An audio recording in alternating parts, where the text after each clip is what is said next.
यह अपरम भवतो जन्म परम जन्म विवस्वता कथम एतद्विजानीयाम् त्वमादौ प्रोक्तवानिति। ये चौथे अध्याय का चौथा श्लोक है। सूर्यदेव विवस्वान का जन्म तो आपसे पहले हुआ है, तो फिर मैं यह कैसे समझूं कि प्रारंभ में आपने उन्हें इस विद्या का उपदेश दिया है। तो जैसे कि भगवान ने चौथे अध्याय के पहले श्लोक में बोला था कि मैंने ये जो ज्ञान जो है सूर्य के देवता विवस्वान को दिया। तो अब यहाँ पे अर्जुन के मन में ये संदेह उठ रहा है कि सूर्यदेव विवस्वान का जन्म तो आपसे पहले हो चुका है और हम तो दोनों समकालीन है, मतलब एक मित्र हैं, और आपका जन्म और मेरा जन्म तो अभी हुआ है ना? तो मैं ये इस बात को कैसे समझूं, ये आप मुझे समझाइए। तो वास्तव में ये अत्यंत बुद्धिमान पूर्ण प्रश्न है जिसका उत्तर भगवान इस प्रकार से देते हैं। क्या कहते हैं? बहुने में व्यतीतानि जन्मानि तव च अर्जुना तान्यहम वेद सर्वाणि न त्वं वेदथ परंतपा। हे परंतप, हम दोनों ने अनेकानेक जन्म बिताए हैं, मैं उन सबों को स्मरण कर सकता हूँ, किंतु तुम उन्हें स्मरण नहीं रख सकते। चौथे अध्याय का 5वां श्लोक है। अगले माता ही जी आप अपना म्यूट कर लीजिए, आदिशुभा माता जी। तो चौथे अध्याय का 5वां श्लोक कि तुम इसको याद नहीं रख सकते, और मैं अनेकानेक जन्म हम दोनों ने अनेकानेक जन्म बिताए हैं, और मैं उन सबों को स्मरण रख सकता हूँ, किंतु तुम नहीं रख सकते। यद्यपि कृष्ण भगवान है, यद्यपि वे बारंबार अवतरित होते हैं, जीवात्मा होने के कारण अर्जुन भी अनेक बार जन्म लेते हैं, और पूर्ण पुरुषोत्तम भगवान जीवात्मा में अंतर यही है कि तान्यहम वेद सर्वाणी, जैसे कि इस श्लोक में आया है, तान्यहम वेद सर्वाणी का मतलब है कृष्ण को अपने गत अवतारों की घटना याद है, किंतु जीवात्मा स्मरण नहीं रख सकता। तो जीवात्मा क्या है? भुलक्कड़ जीव है। वो अपने 1 घंटे की बात को भी याद करने के लिए क्या करेगा? याद करेगा कि 1 घंटे पहले मैं क्या कर रहा था, क्या सोच रहा था, क्या कर रहा था, क्या मैंने कोई चीज़, अगर मान लो कोई चीज़ सँभाल के रख दी है, तो 1 घंटे के अंदर हम भूल जाएँगे कि कहाँ रखी है वो चीज़। अरे! अभी तो रखी थी, थोड़ी देर की बात, 1 घंटे की तो बात ही क्या है, थोड़ी-सी देर की भी बात को हम भूल जाते हैं। कहते हैं, "अरे! अभी भी तो मैंने यहीं रखी थी। अभी-अभी इतनी जल्दी कहाँ रख दी मैंने, पता नहीं कहाँ रख दी। जस्ट अभी तो मैंने उसको रखा था।" तो हम कुछ मिनटों की बात को भी भूल जाते हैं। तो हम कौन हैं? हम भुलक्कड़ जीवात्माएँ हैं, है ना? हम भूल जाते हैं, है ना? हमने अपने भगवान और भगवान से अपने संबंध को भी हमने भुला दिया है। हम इतने भुलक्कड़ जीव हैं कि हम अपने संबंधों को भी भूल चुके हैं। हुँ? तो लेकिन भगवान सब याद रखते हैं। तो मनुष्य में और भगवान में यही एक अंतर है। तो ईश्वर नित्य है, हम भी नित्य हैं, किंतु अंतर यही है कि हम एक बार अपना शरीर बदलते रहते हैं। मृत्यु होने पर हम अपने जीवन काल की सारी घटनाएँ भूल जाते हैं। मृत्यु का अर्थ है विस्मृति, है ना? विस्मृति मतलब भूल जाना। हाँ, हम अपनी बचपन की बातें कुछ-कुछ हमें याद रहती हैं, लेकिन हमारा जन्म कैसे हुआ, कैसे हम रोते थे, हमारे माता-पिता ही हमारे बारे में बताते हैं। क्यों? क्योंकि वो सब विस्मरण हो चुका होता है। और मृत्यु के बाद तो कोई मतलब ही नहीं है कि हम अगले जन्म, पिछले जन्म में क्या थे, या फिर अगले जन्म में हम क्या होने वाले हैं। तो रात्रि में सो जाने पर हमें यह भी स्मरण नहीं रहता कि हम अमुक स्त्री या पति के पति तथा अमुक-अमुक बच्चों के पिता हैं। और निद्रा में हम अपने आप को भी भूल जाते हैं, किंतु हम जगते हैं तो स्मरण हो जाता है, अरे मैं तो अमुक हूँ, मुझे अमुक-अमुक काम करने हैं। ये वास्तविकता है। पिछले जन्मों में हमें ये अन्य देशों में, अन्य परिवारों, माताओं-पिताओं इत्यादि के साथ अन्य शरीर मिले थे, किंतु हमें इन सब का स्मरण नहीं होता। हो सकता है कि हम कुत्ते, बिल्ली, मनुष्य, देवता हो रहे हों, किंतु हम जो कुछ भी थे, अब हम सब उसको भूल गए हैं। इतने परिवर्तनों के होते हुए भी जीवात्मा के रूप में हम नित्य हैं। हाँ, इतने हमारे जन्म हो चुके लेकिन फिर भी हम बने हुए हैं, मतलब नित्य हैं। क्यों? क्योंकि ये हमारा स्वाभाविक रूप है ये, नित्य रहना। और जिस प्रकार विगत जन्मों में हमने इस वर्तमान शरीर के लिए तैयारी की थी, ठीक उसी प्रकार इस जीवन में हम एक अन्य शरीर की तैयारी कर रहे हैं। और हमें अपना शरीर अपने कर्मों के अनुसार मिलता है। जो व्यक्ति सत्वगुणी है, वे उच्च लोगों को जीवन के उच्चतम पदों पर भेज दिए जाते हैं। भगवत गीता का 14वें अध्याय का 14वां श्लोक है ये। और जो रजोगुण के भाव में मरते हैं, वे पृथ्वी पर ही रहते हैं, जन्म लेते हैं। और जो तमोगुण के भाव में मरते हैं, वे पशु योनि में भेज दिए जाते हैं। तो निम्न लोक में भेजे जा सकते हैं, या फिर हम निम्न लोकों में भेजे जा सकते हैं। ये 14.15वां श्लोक। ये प्रकृति निरंतर चलती आ रही है, किंतु हम इसे भूल जाते हैं।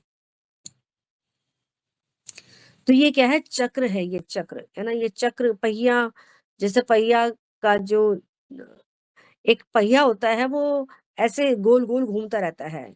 ऐसी ये हमारे जीवन की निरंतर चलते रहने वाली प्रक्रियाएं हैं, लेकिन हम इस चक्र को भूल जाते हैं, है ना। कोई नहीं बता सकता कि हम पिछले जन्म में क्या थे, कितने हमारे जन्म हो चुके हैं, कितनी बारी हम क्या क्या बने हैं। कुछ नहीं पता, कुछ भी याद नहीं है। अगर हम थोड़ा जोर भी लगाएंगे ना अपनी बुद्धि पर, तो भी याद नहीं आ सकता। हम देखिए, ऐसा है ये जीव की प्रवृत्ति, है ना। तो अब जो है, भगवान को ये सब याद रहता है। देखिए, भगवान के पास पूरा ज्ञान का भंडार है, और हम भूल जाते हैं। हाँ, जीवात्मा भूल जाता है। क्यों क्यों भूल जाता है? इसके पीछे कारण क्या है उसके भूलने का? क्योंकि उसने अपनी पहचान शरीर से की है, जबकि वो मृत्य नहीं है। वो मृत्यु को कभी भी प्राप्त नहीं हो सकता, उसका कभी जन्म नहीं हो सकता। लेकिन वो सोचता है कि मेरा जन्म हुआ है, और अब एक ना एक दिन मुझे मृत्यु को भी प्राप्त होना है ना, मुझे मर जाना है।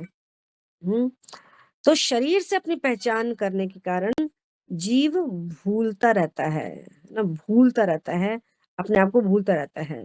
लेकिन तो ये क्या होगी? अज्ञानता, है ना, अंधेरा, जड़ता। हाँ, इसको इसको क्या कहेंगे? अज्ञानता। अज्ञानता मतलब अंधकार। लेकिन अगर हम देखें, जीवात्मा में तो ज्ञान है ना।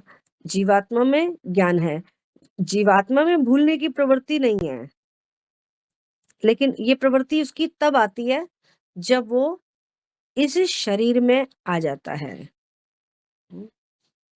इस शरीर में आने के कारण वो इसको भूल जाता है।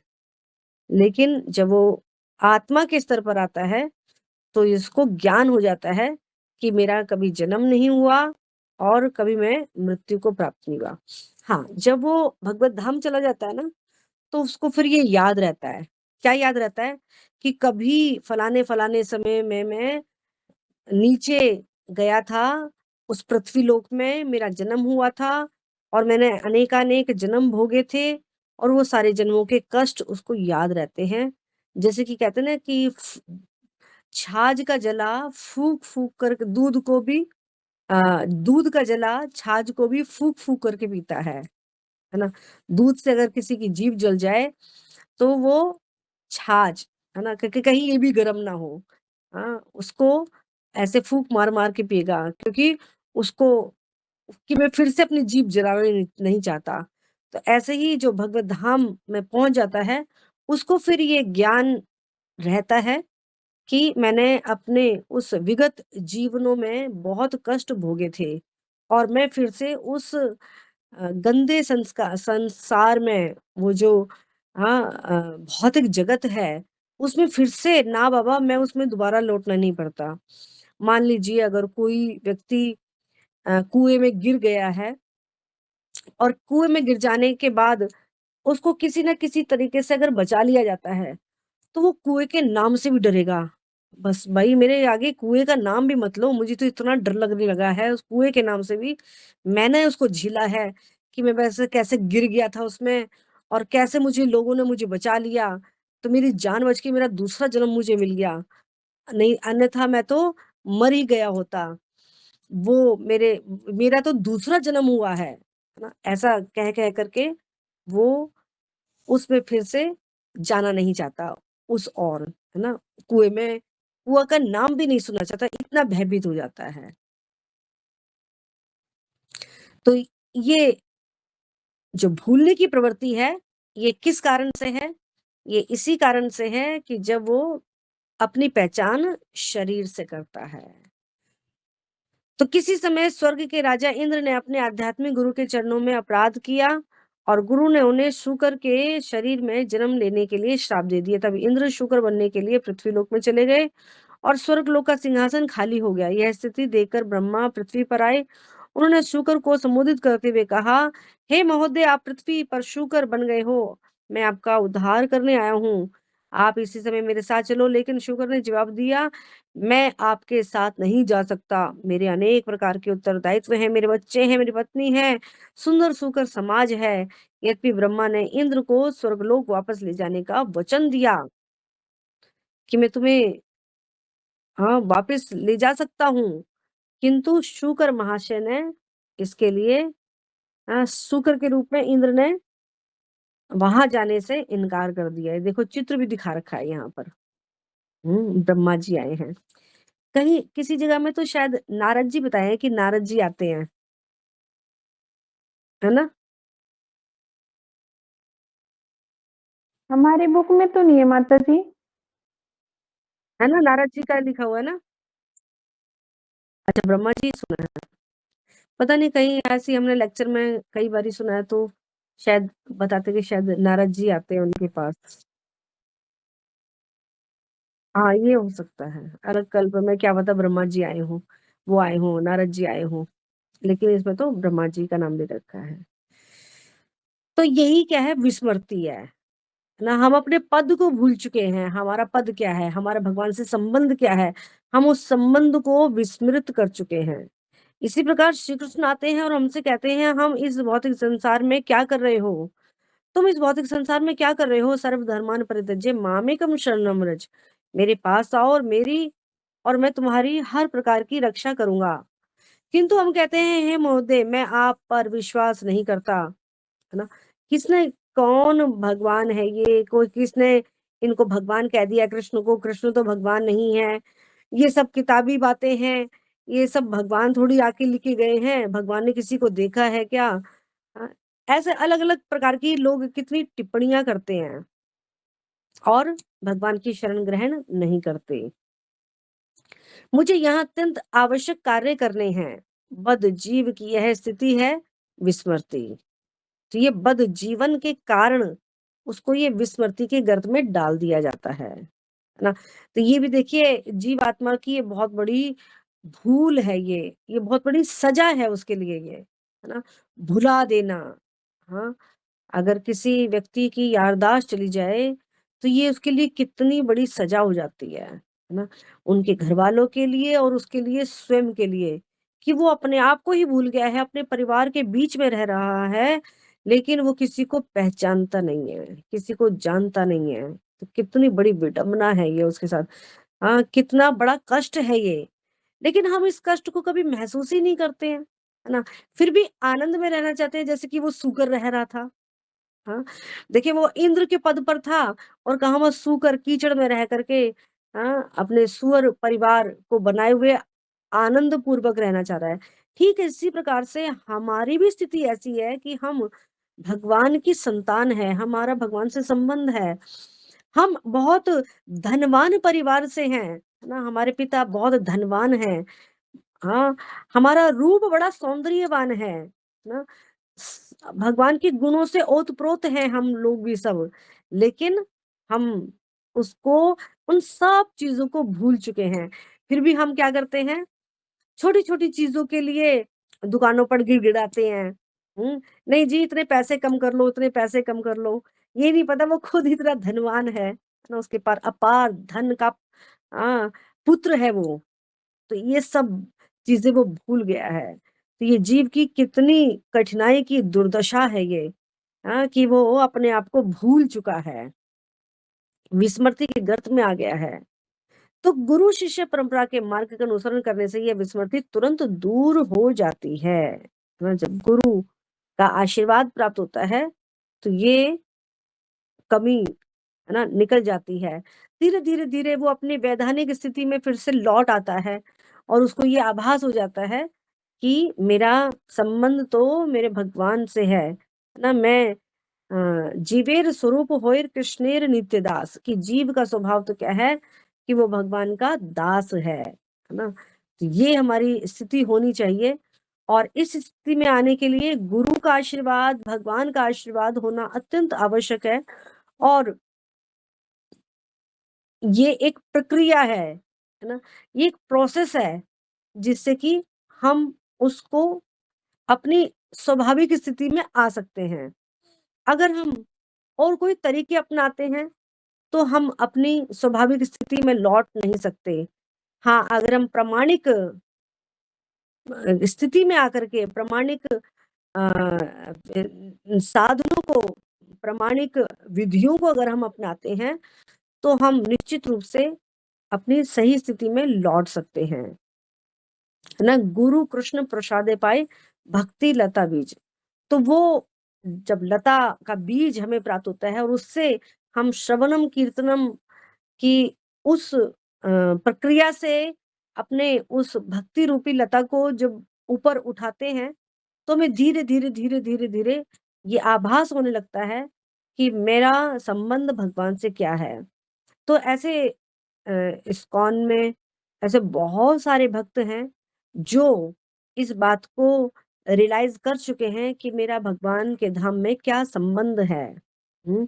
जैसे कि हमारे गोपाल कृष्ण महाराज थे, तो उनका भी उनको ये आभास हो गया था कि मेरा भगवान के धाम में क्या संबंध है ना? ये उनको पता चल गया था। है ना? तो हम देखते हैं कि गोपाल कृष्ण महाराज अपने अंतिम समय में बहुत प्रसन्न रहते थे, है ना? प्रसन्नात्मा न शोचती न कांक्षती। तो जब अपने स्वरूप को जीवात्मा पहचान लेता है, तो वो इस संसार में रहता हुआ भी कमल पत्र की तरह, कमल के पुष्प की तरह रहता है और उसको कोई भी बातें उसको व्याप्ति नहीं है, उसको परेशान नहीं करती हैं और किसी की वो आकांक्षा नहीं करता और किसी की वो कामना नहीं करता, आकांक्षा नहीं करता और किसी चीज़ के लिए शोक नहीं करता, है ना? ये उस व्यक्ति का वर्णन है जो अपने स्वरूप में स्थित हो जाता है, अपने स्वरूप को पहचान जाता है और इसका सारा प्रोसेस, सारी विधि क्या है कि बहुत सावधानी के साथ अ, भगवान के नाम का जप करना, भगवान की सेवाओं को बहुत पंक्चुअल तरीके से करना, हाँ, पूरा ऑब्जर्व होकर के उसमें डूब करके अपनी सेवाओं को करना। तो जब जीवात्मा इस प्रकार से भक्तों की संगति करता है, तो वो धीरे-धीरे अपनी वैधानिक स्थिति में दोबारा से लौट आता है ना? तो ये है ये हमारी विस्मृति का कारण, है ना? शरीर मानने के कारण हम विस्मृत हो जाते हैं, लेकिन उसको उसको वापस लाया जा सकता है, मतलब उस याददाश्त को लौटाया जा सकता है ना? उस याददाश्त को याद वापस लाया जा सकता है कि हमारा भगवान से क्या संबंध है, वो याद दिलाया जा सकता है ना? देखिए चैतन्य महाप्रभु भी आए ना, जीव जाग गोरा चांदेर बोले ना, कि जो पिशाचिनी माया है उसकी गोद में हम कब तक सोते रहेंगे। तो जीव जागो हे जीव जाग जाओ, अब समय आया है जागने का। हाँ, मतलब अपनी उस विस्मृति के गर्त से बाहर निकलने का एक सुनहरा अवसर हमें प्राप्त हो गया है। तो उस अवसर को हमें पाने का बहुत सुनहरा अवसर है ये। भक्तों की संगति करना, भक्तों की संगति में रह करके अपनी बुद्धि का इस्तेमाल करना। तभी तो भगवान कहते हैं ना, तेषां सतत युक्तानां भजतां प्रीतिपूर्वकं ददामि बुद्धि योगम तम येन मामुपयन्ति ते, है ना? तेषां सतत युक्तानां, युक्त रहता है हर समय चौबीसों घंटे, हर समय मेरे बारे में सोचता रहता है। और से तेषाम सतत, सतत का मतलब हमेशा, सदैव, सदा, सदैव और सर्वदा, है ना? इस प्रकार से वो नित्य निरंतर मेरी सेवा में रत रहता है। हाँ, तेषाम सतत युक्ता, युक्त रहता है, जुड़ा रहता है मुझसे। हुँ, तेषाम सतत युक्तानाम भजताम प्रीतिपूर्वकम। लेकिन जो मेरा भजन करता है वो बहुत प्रीति के साथ करता है ना? प्रीति के साथ करता है और फिर भजताम प्रीतिपूर्वकम, फिर भगवान ऐसे जीवात्मा को वो बुद्धि देने लगते हैं, है ना? उस बुद्धि के कारण हम अपने आप को भूल चुके थे, विस्मृत हो चुके थे, अब भगवान कुछ-कुछ याद दिलाने लगे हैं। हाँ, हमारे दिमाग के जो सूक्ष्म तंतु हैं, जो बंद हो चुके थे, उनका जो भाग है, वो जो खिड़कियाँ हैं, अब वो खुलने लगी हैं। हाँ, तेषां सततयुक्तानां भजतां प्रीतिपूर्वकं ददामि बुद्धि। देखिए, देते हैं भगवान। भगवान से ही आती है। ददामि, दे देता हूँ मैं वो बुद्धि। देखिए, भगवान के हाथ में है ना हमारी चाबी। है ना? विस्मृति की। हम सोचते हैं हमें कुछ चीज़ याद नहीं होती है, क्यों नहीं होती है? भगवान एक बारी चाबी घुमा देंगे ना, तो सब कुछ याद भी हो जाएगा। बस उसके पीछे कारण क्या है कि हमें बहुत ऑब्ज़र्व होकर के, युक्त होकर के भगवान में तल्लीन हो जाना है, डूब जाना है ना? जैसे यशोदा मैया डूब गई थी, मैं आज कृष्ण को बाँध के रखूँगी, चाहे पसीने-पसीने हो रही है, खूब मेहनत कर रही हैं, कि मैं ज़रा इसको बाँध के रखूँगी। तो जब इस प्रकार से हम भगवान के लिए प्रयास करते हैं या फिर अपने लिए प्रयास करते हैं, वैसे देखा जाए तो वैसे ही अपने लिए ही प्रयास है। भगवान के ऊपर इसका क्या फ़र्क पड़ने वाला है? गंगा को अगर हम जल अर्पण करते हैं, तो उसमें गंगा को क्या लाभ हो रहा है? लाभ तो हमें ही मिल रहा है ना? लाभ तो हमें ही मिल रहा है वो, हुँ? तो लाभ तो हमें ही मिल रहा है वो, क्यों?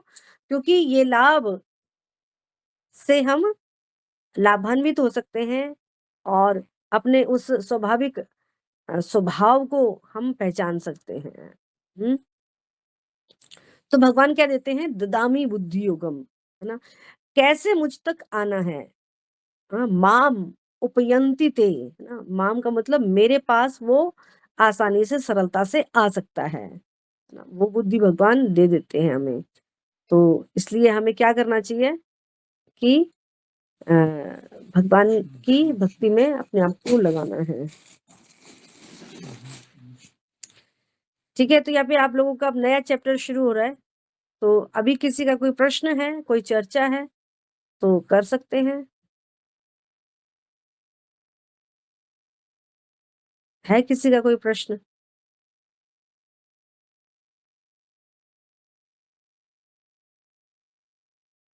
अच्छा, शुरू कर लें।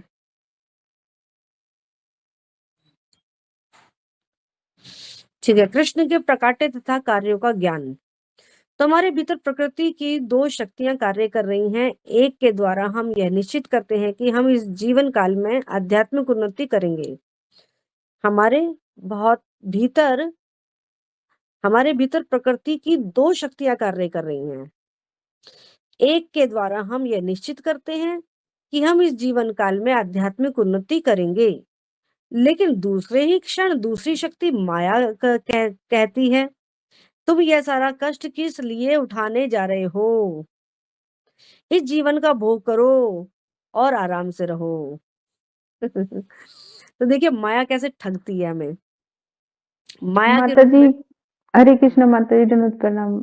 माता जी, पहले तो ये बोल रहे थे कि भगवान का ही याद करो, अब कह रहे कि इसमें अपने आराम से रहो माया के अंदर।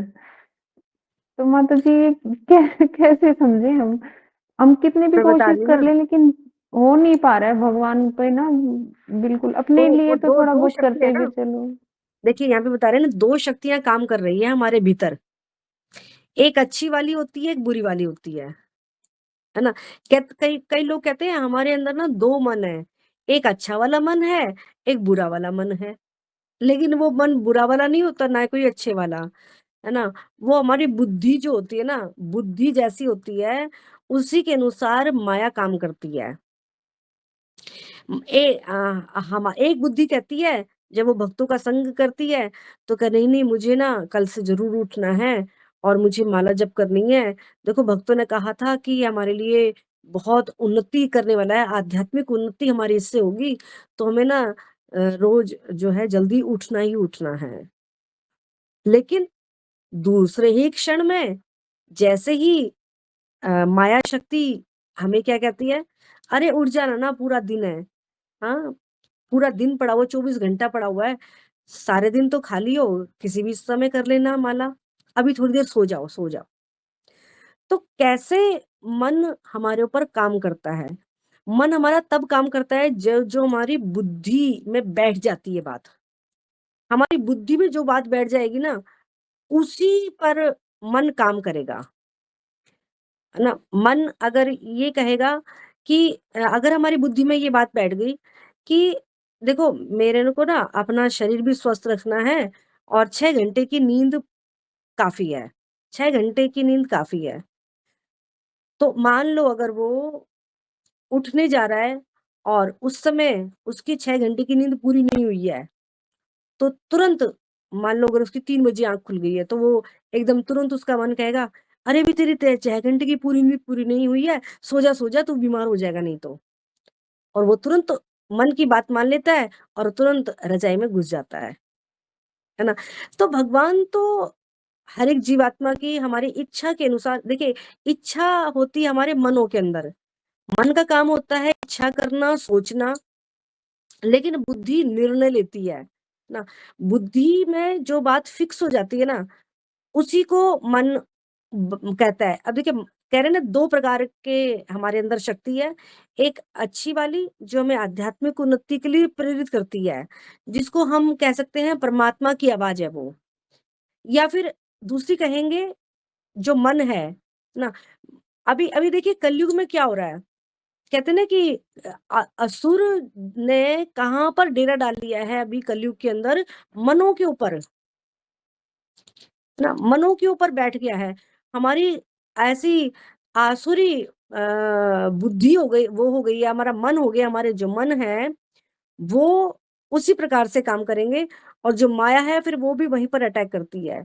तो इसको चाहे आप माया लगा लो मन को, है ना? क्योंकि वो मन के ऊपर ही बैठ कर के कार्य करती है। तो अब इसको चाहे शक्ति लगा लो माया भगवान की दूसरी शक्ति है माया। तो माया हमें क्या कहती है?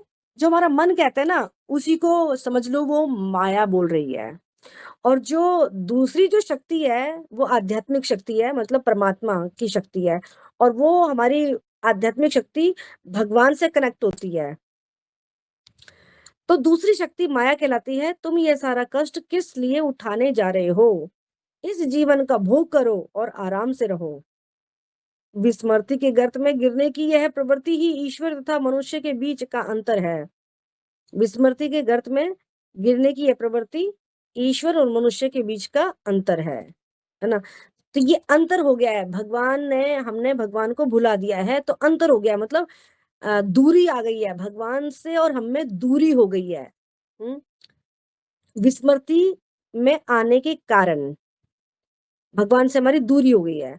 अर्जुन कृष्ण के सखा हैं, अतः जब भी किसी लोक में कृष्ण प्रकट होते हैं, तो अर्जुन भी जन्म लेते हैं और उनके साथ वो प्रकट होते हैं। जब कृष्ण ने भगवत गीता का उपदेश दिया सूर्य और भगवत गीता का उपदेश सूर्यदेव को दिया, तो उनके साथ अर्जुन भी उपस्थित थे, किंतु बद सीमित जीवन के कारण अर्जुन इसका स्मरण नहीं रहा उसको। विस्मृति जीवात्मा का ये स्वभाव है। हमें इसका भी सही-सही स्मरण नहीं रह पाता कि कल या 1 सप्ताह के पूर्व ठीक इसी समय हम क्या कर रहे थे।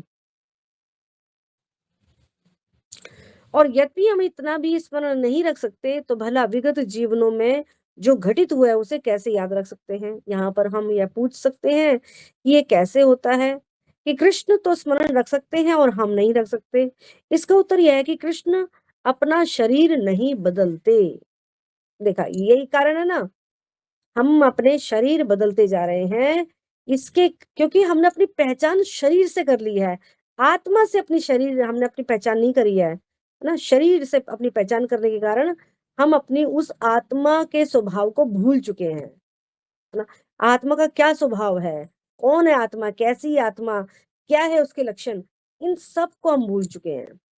तो अजो अपि सन् व्ययात्मा भूतानामीश्वरो अपि सन् प्रकृतिं स्वाम अधिष्ठाय संभाव्यम आत्म मायया। यद्यपि मैं जन्मा हूँ, मेरा दिव्य शरीर कभी नष्ट नहीं होता, और यद्यपि मैं कभी चेतन या जीवों का स्वामी हूँ, यद्यपि मैं सभी चेतन जीवों का स्वामी मैं हूँ, फिर भी मैं प्रत्येक युग में अपने आदि दिव्य स्वरूप में प्रकट होता हूँ। तो भगवान जानते हैं कि मैं अजन्मा हूँ, लेकिन हम नहीं जानते, हम इस बात को भूल गए। हम सोचते हैं कि अभी हमारा ये पहला ही जन्म हुआ है। ना हम विगत को जानते हैं, हम ना आगे आने वाले को जानते हैं। हम जो वर्तमान में है इसी को याद रखते हैं बस, है ना? तो हम सोचते हैं कि हमारा अभी पहला ही जन्म हुआ है ये। लेकिन भगवान तो जानते हैं कि मैं अजन्मा हूँ, है ना? हम ये नहीं जानते कि हम अजन्मा हैं। हम सोचते हैं कि हमारा जन्म हुआ है, तो एक ना एक दिन हमारी मृत्यु भी हो जाएगी। ना, हम तो अपनी पहचान इससे करते हैं, शरीर से करते हैं। और भगवान क्या कहते हैं, मैं अजन्मा हूँ, इस बात को वो याद रखते हैं। और मेरा शरीर दिव्य है, कभी नष्ट नहीं होता।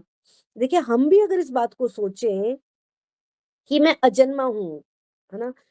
ये किसी कारण से मुझे शरीर एक स्वीकार करना पड़ रहा है, मेरी कुछ इच्छाओं के कारण, क्योंकि मैंने कुछ ऐसी इच्छाएँ रखी होंगी भगवान के आगे, उसके कारण मुझे ऐसा ये भौतिक शरीर मिला है। किसी को कुत्ते का मिला है, किसी को बिल्ली का मिला है, किसी को मनुष्य के मिला है, किसी को रोग अवस्थाग्रस्त शरीर मिला है। तो ये हमारे विगत कर्मों के कारण हमें ऐसा मिला है ना? तो जिसके कारण हम अपने आप को शरीर मान रहे हैं, इसलिए हमारे बार-बार जन्म होते हैं।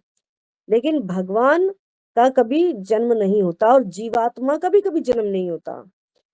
तो भगवान तो अपने उस दिव्य स्वरूप में हमेशा रहते हैं, और हम अपने उस दिव्य स्वरूप को भूल जाते हैं इस विस्मृति के कारण कि अपनी पहचान इस शरीर से हम कर चुके हैं। हाँ? तो ये भगवत गीता के चौथे अध्याय का छठा श्लोक है ये। एक बार मुझे समय आप लोग बता देना, क्योंकि मेरे को यहाँ पे समय नहीं पता चल रहा, मैं इसमें हूँ ना, इसलिए। यद्यपि मैं अजन्मा हूँ, अच्छा ये हो गया। आत्म माया शब्द का अर्थ है कृष्ण अपने वास्तविक स्वरूप में अवतरित होते हैं, और वे अपना शरीर नहीं बदलते, किंतु बद्धजीव होने के कारण हम अपना शरीर बदल सक रहे हैं, जिसके कारण हम भूलते रहते हैं। कृष्ण ना केवल अपने भूत वर्तमान और भावी कार्यों को जानने वाले हैं, वर्तमान प्रत्येक जीव के भूत वर्तमान और भावी कर्मों को भी जानते हैं वो, है ना? दोनों को वो जानने वाले हैं। तो यहाँ पे ये पूरा हो गया है। ये चैप्टर मतलब ये जितना भेजा है उतना पूरा हो गया है। हाँ, हाँ, हाँ, हाँ। तो अभी इतना ही भेजा हुआ था। ठीक है। हाँ, 58 हो गया है। ठीक है।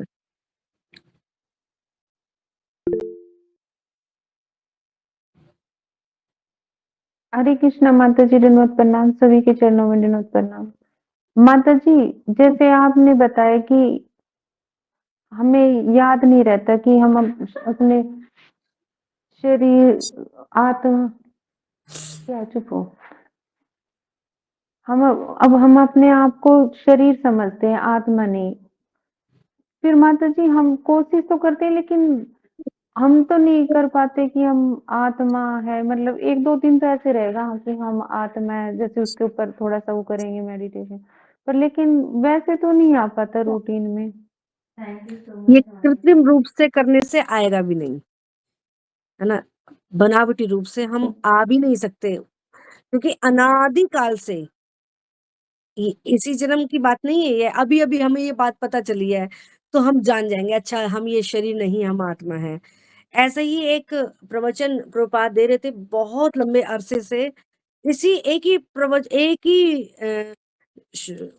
टॉपिक पर वो बोलते जा रहे थे आत्मा के ऊपर। हम ये शरीर नहीं, हम एक आत्मा है, हम शरीर नहीं, काम आत्मा है। ऐसे प्रभुपाद ने एक ही स्थान पर कई बार ही उन्होंने लेक्चर दिए। तो एक व्यक्ति खड़ा होकर के बड़ा परेशान हो गया। प्रभुपाद आप रोज ही इसी के ऊपर बताते हैं, तो ठीक है, अब हमें समझ में तो आ गया कि हम शरीर नहीं हम आत्मा है। प्रभुपाद कहते नहीं, ऐसे खाली सुनने से ही हम नहीं समझ सकते कि हम इसको जान गए हैं, है ना? इसका हमें रोज अभ्यास करना पड़ेगा। हाँ, और चाहे हम कृत्रिम रूप से, चाहे हम कितना भी अभ्यास, कितनी ही बुद्धि क्यों ना लड़ाएं, लेकिन जब तक भगवत कृपा नहीं होगी तब तक हम नहीं समझ सकते। तभी तो भगवान कहते हैं ना, ना वेद से, ना दान से, ना तप से, ना अध्ययन से, किसी भी प्रकार से मुझे नहीं जाना जा सकता। भगवान को जानना, अपने आप को जानना है, अपने आप को जानना, भगवान को जानना है। तो भक्त्या माम अभिजानाति, भक्ति से अब हम कह सकते हैं भक्ति तो हम कर रहे हैं, फिर भी हम क्यों नहीं जान पा रहे हैं, है ना? फिर उसके पीछे क्या कारण है? इसका मतलब हमारी भक्ति में कुछ कमी है क्या? है ना? भक्ति में भी कमी नहीं है, जैसा गुरुजनों ने बताया उस प्रकार से जितनी हमारी क्षमता है, उसके अनुसार हम भक्ति करने का प्रयास भी कर रहे हैं, है ना? तो इसके पीछे कारण क्या है? भगवान की कृपा, है ना? जब तक भगवान की कृपा नहीं होगी, है ना? अब देखिए, यशोदा मैया खूब भरसक प्रयत्न कर रही थी, अपनी तरफ से पूरा प्रयास कर रही थी, कृष्ण को बाँधने का। लेकिन जब कृष्ण ने चाहा तभी वो बंधे हैं, अन्यथा वो बंधने वालों में से नहीं थे, है ना? तो जब भगवान खुद चाहेंगे कि ये जीवात्मा वाक़ई में अपने आप को जानना चाहता है, ये जानना चाहता है कि मैं शरीर नहीं, मैं आत्मा हूँ, कैसे है, मैं अपनी उस स्थिति में आना चाहता हूँ। भगवान हमारी उस तड़प को देखना चाहते हैं। तब फिर भगवान कृपा करते हैं, है ना? तो असली बात क्या है? भगवान की कृपा के ऊपर, इसलिए तो जीवात्मा जो है, वो ये कृपा का मार्ग है। ये जो भक्ति मार्ग है ना, ये कृपा का मार्ग है ये, है ना? हम साधन से भगवान को प्राप्त नहीं कर सकते। केवल साधन से ही हम भगवान को प्राप्त कर ही नहीं सकते। हम प्राप्त कर सकते हैं, हम अपने आप को जान सकते हैं, हम ये शरीर नहीं, हम एक आत्मा हैं। किस किसके किस पर, कौन से मार्ग पर चलने पर? जब हम इंतज़ार करेंगे, हाँ, प्रतीक्षा, ये प्रतीक्षा का मार्ग है। इसमें प्रतीक्षा करनी होती है ना? कब भगवान, कब हमारी उस प्रतीक्षा में हमें सफलता दे दें, है ना? हमारे धैर्य की परीक्षा लेते हैं भगवान। हाँ, तो परीक्षा का मार्ग है ये, कृपा का मार्ग है ये, है ना? तो कृपा अ, चाहे तो भगवान कहते हैं ना, लंगड़े को भी पर्वत लगा दे, गूंगे को भी बक-बक करा दे, है ना? और जो बोलने वाला है, वो फिर भी कुछ ना बोल पाए, ना? तो सब शक्ति भगवान की कृपा से होती है ना? तो कोई भी साधन से हम भगवान को प्राप्त नहीं कर सकते। हाँ, ये साधन बस दिए गए हैं सहायक रूप में, है ना? कि भई ये साधन है जिसके द्वारा हम भगवान को रिझा सकते हैं, भगवान को वो उनको प्रसन्न कर सकते हैं। लेकिन असली बात तो क्या है, जब तक भगवान हम पर प्रसन्न ना हों, भगवान की इच्छा ना हो हम पर, हमारे हमारे ऊपर उनकी दृष्टि होगी, तभी हम भगवान भगवान की कृपा हम पर जब होगी, तभी हम जान पाएँगे, है ना? तो कृत्रिम रूप से हम नहीं जान सकते भगवान। इसको हम नहीं जान सकते कि हम ये शरीर नहीं, हम एक आत्मा हैं। लेकिन उसके लिए फिर इसका मतलब ये भी नहीं है, ठीक है, हम प्रयास छोड़ देते हैं, आँख मूंद करके बैठे रहते हैं फिर, ठीक है। ऐसा भी नहीं है, प्रयास भी करते रहना है, कब भगवान की दृष्टि हम पर हो जाए, बस। उस प्रतीक्षा की, उस इंतज़ार, उस कृपा का इंतज़ार करना है, बस। ये है। ठीक है, आपके अलावा और कोई प्रश्न नहीं पूछा? जी इस क्लास माताजी, में बहुत धन्यवाद आपका इंटेलिजेंट है। इतना अच्छे से समझाने के लिए। हरे कृष्णा माताजी, दंडवत प्रणाम। माताजी और सब कोई नहीं होशियार पूछा है बच्चे कुछ हैं, 1 प्रश्न? महीना लाए क्विज़ में। हैं?